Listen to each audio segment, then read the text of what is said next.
Salut, c'est Cyril, j'espère que tu vas bien. Je te rejoins à nouveau pour te parler d'un livre. Alors aujourd'hui, on va parler d'un livre de Jacques Shekroum. Ce livre, c'est Le procès Spinoza aux éditions Albin Michel. C'est un roman.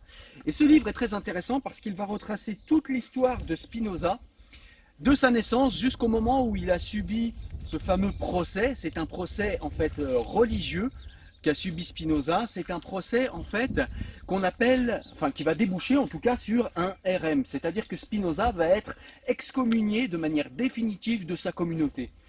Et ça c'est très intéressant parce que eh bien, ça va signifier, en tout cas du moment où Spinoza est né, et puis tout ce qui va lui arriver dans son enfance, dans son adolescence, et puis tout ce qui va lui arriver à la mort de son père, hein, vous verrez comme tous ces éléments sont importants dans la vie de Spinoza, ça va nous permettre de comprendre comment Spinoza est arrivé d'un homme très intelligent, qui connaît les écritures saintes par cœur, qui a passé son temps à étudier la Torah, qui est promis à un bel avenir de rabbin, et bien comment un homme pareil va finalement finir par devenir l'un des plus subversifs libres-penseurs du monde.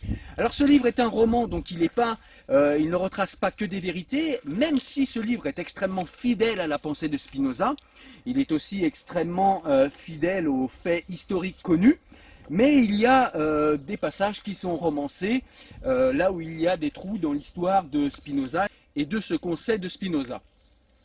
Donc voilà, c'est un livre vraiment très très bien pour ça, parce que, comme je l'ai dit, il respecte la pensée de Spinoza. Donc pour ceux qui ne connaissent pas Spinoza, ça permet de connaître sa pensée et de s'initier à sa pensée en douceur, en tout cas la pensée qu'il avait envers les religions, la pensée critique qu'il avait envers tous les monothéismes au final. Tout est initié là.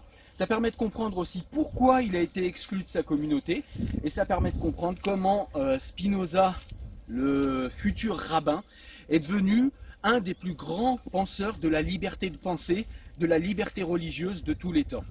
Et en plus, la pensée de Spinoza, je trouve, est hyper actuelle aujourd'hui, où on voit bien, il y a des débats autour de la laïcité, plus personne ne sait précisément ce qu'est la laïcité. Et c'est vrai que Spinoza est vraiment éclairant pour ça, parce qu'il nous permet de comprendre de manière extrêmement rationnelle, hein.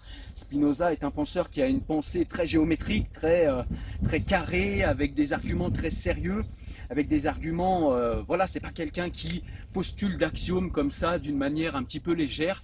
Donc c'est ce qu'il y a d'intéressant aussi avec Spinoza.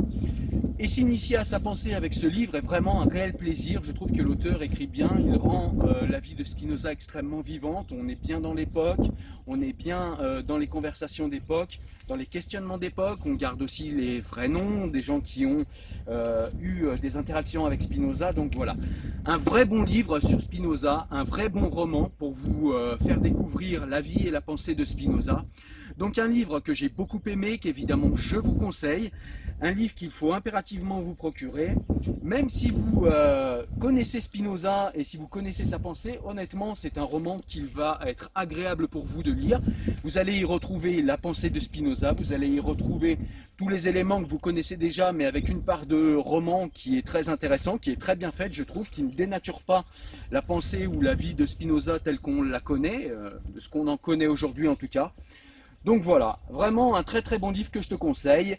Moi je te dis à très bientôt sur les réseaux sociaux, sur la chaîne YouTube, sur la nouvelle chaîne aussi dont je t'ai parlé, où on va parler uniquement de livres. Et puis tu vas pouvoir aussi nous rejoindre comme d'habitude en podcast, sur iTunes, évidemment sur Google Podcast, sur tous les bons lecteurs de podcast, également sur Spotify.